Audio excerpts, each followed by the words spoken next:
Hello everyone, welcome back to the channel.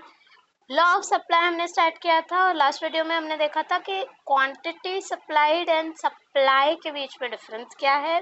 उसके साथ साथ हमने सप्लाई फंक्शंस देखे थे जिसमें हमने कौन सी ऐसी चीज़ें हैं जो प्राइस के अलावा सप्लाई को या लॉ क्वांटिटी सप्लाइड को अफेक्ट करती है।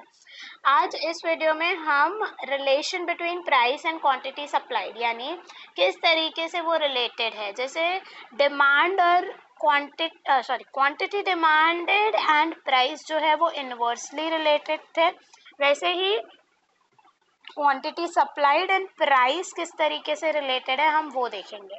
Supply of a commodity is functionally related to its price, मतलब जो क्वांटिटी सप्लाइड है वो that is a function of price. ये हमने लास्ट वीडियो में भी देखा। द लॉ ऑफ सप्लाई, वो रिलेशन क्वांटिटी सप्लाइड और प्राइस का जो रिलेशन है किस तरीके से वो रिलेटेड है वो लॉ ऑफ सप्लाई एक्सप्लेन करता है। Law of supply relates to this functional relationship between price of the commodity and its quantity supplied, in contrast to inverse relationship between quantity demanded and change in price. The quantity supplied of a commodity generally varies directly with price. जिस तरीके से demand is inversely related to price, supply is directly related to price, यानी positive relationship है। अगर price बढ़ेगा तो quantity supplied बढ़ेगा, अगर प्राइस कम हुआ तो क्वांटिटी सप्लाइड कम होगा। That is, higher the price, larger is the quantity supplied of the commodity. The supply schedule and upward sloping supply curve reflect the law of supply. तो यहाँ पे schedule है और curve है। According to the law of supply, when the price of the commodity rises, quantity supplied of it in the market increases, and when the price of the commodity falls, its quantity supplied है यहाँ पे supplied decreases, other factors remaining or other factors that are affecting supply remaining the same. Ceteris paribus assumption. Thus, according to law of supply, quantity supplied of the commodity is directly or positively related to price. It is due to this positive relationship between the price of the commodity and its quantity supplied that supply curve of the commodity slopes upward to right as seen from the figure. तो यहाँ पे figure है, हम एक बार इसको plot करके देखेंगे। Price 500 था तो क्वांटिटी सप्लाइड 100 है। अब प्राइस बढ़ चुका है, 510 हो गया तो क्वांटिटी सप्लाइड भी बढ़ चुका। प्राइस 520 हो गया तो क्वांटिटी सप्लाइड 200 हो गया, बढ़ गया है। 530 225, 540 250, 550 275। तो जैसे जैसे प्राइस बढ़ती जा रही है वैसे वैसे क्वांटिटी सप्लाइड बढ़ता जा रहा है। तो यहाँ पे आपके एक्स एक्सिस पे क्वांटिटी सप्लाइड होगा, वाई एक्सिस पे प्राइस होगा। जब प्राइस 500 है तब क्वांटिटी सप्लाइड 100 है, तो एक यहाँ पे पॉइंट मिलेगा। जब प्राइस 510 है क्वांटिटी सप्लाइड 150 है, यहाँ पे दूसरा पॉइंट। जब प्राइस 520 है क्वांटिटी सप्लाइड 200 है, तीसरा पॉइंट। 530 225, 530 225 चौथा पॉइंट। 540 250, 540 250 पांचवा पॉइंट। 550 275, 550 275 छठा point. And then you will join the points. This is your supply curve. When price of the wheat rises from 520 to 530 per quintal, the quantity supplied of wheat in the market increases from 200 to 225 per quintal per 225 quintal पर period, उस time period के लिए। Similar to demand schedule already explained, we can construct individual supply schedule.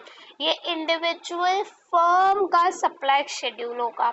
याद रखना, जब हम demand करते हैं तो हम इंडिविजुअल कंज्यूमर के व्यू पॉइंट से करते हैं, इंडिविजुअल कंज्यूमर, कस्टमर जो कंज्यूम कर रहा है उसके व्यू पॉइंट से।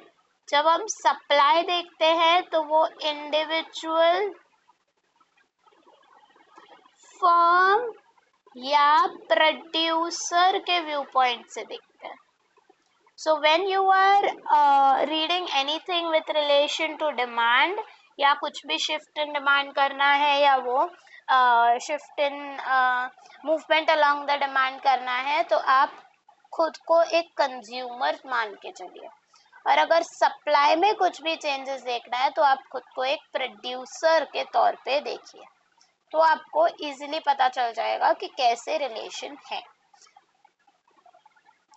Also, by totaling up the quantity supplied at various prices by all the sellers in the market, we can obtain supply schedule of the market.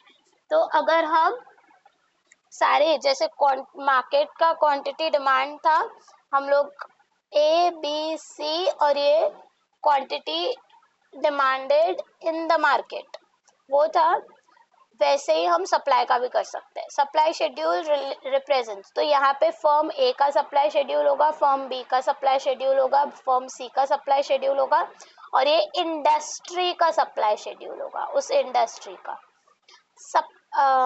Supply schedule represents the relation between price and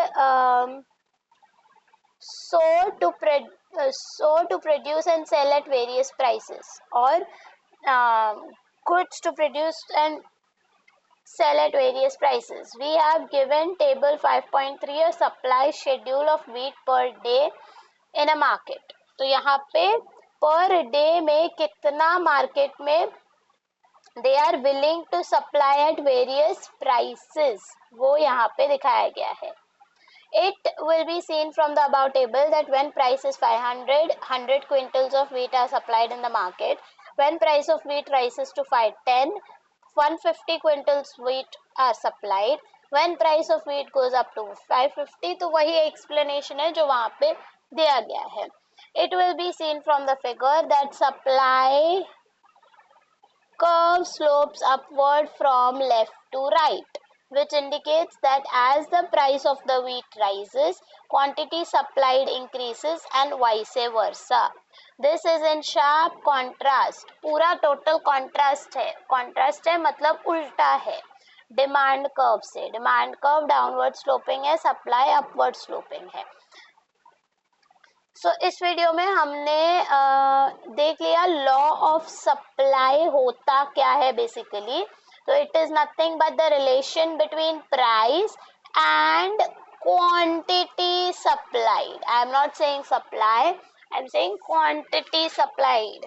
Price and quantity supplied के बीच में relation है। किस तरीके का relation है? Positive relation है, direct relation है, यानी जब भी price बढ़ता है तो quantity supplied भी बढ़ता है। जब भी प्राइस कम होगा तब क्वांटिटी सप्लाइड भी कम होगा। दूसरी चीज, जैसे हमने डिमांड इंडिविजुअल डिमांड देखा था, वैसे ही इंडिविजुअल वहाँ पे इंडिविजुअल कंज्यूमर का डिमांड शेड्यूल और डिमांड कर्व बनाया था। यहाँ पे इंडिविजुअल फर्म का demand supply schedule and supply curve होगा। जैसे डिमांड में ए बी सी को ऐड करके मार्केट डिमांड बनाया था, वहाँ वैसे ही यहाँ पे फर्म ए फर्म बी फर्म सी का सप्लाई ऐड करके मार्केट का सप्लाई आपको मिल जाएगा। So this is all about law of supply. Next class में हम लॉ ऑफ सप्लाई के बेसिस पे ही सप्लाई कर्व अपवर्ड स्लोपिंग क्यों है, डायरेक्ट रिलेशनशिप है बट डायरेक्ट रिलेशनशिप क्यों है हम वो कवर करेंगे। क्या ऐसी रीजंस है जिसके वजह से डायरेक्ट रिलेशनशिप देखने को मिल रहा है, तो वो हम नेक्स्ट वीडियो में कवर करेंगे। Till then you keep watching the journey of understanding economics. You know you have to like the video, comment if there is any feedback और any doubt, share this video with your friends and classmates ताकि उनको भी पता चले law of supply होता क्या है। And yes, बहुत कम लोग सब्सक्राइब कर रहे हैं. Do subscribe to the channel. And if you want online classes from me, नीचे दिए गए नंबर पे आप व्हाट्सएप कर सकते हो और your name and what ever topic you want, चाहे वो ISLM का डेरिवेशन हो, ISLM टॉपिक हो, या मैथमेटिकल इकोनॉमिक्स से रिलेटेड हो, या इकोनोमेट्रिक्स से रिलेटेड हो, आप मुझे आपका नाम और जो भी टॉपिक है वो मैसेज कर सकते हो. मैं जितना हो सके जल्दी आपको रिवर्ट बैक करूँगी. Thank you.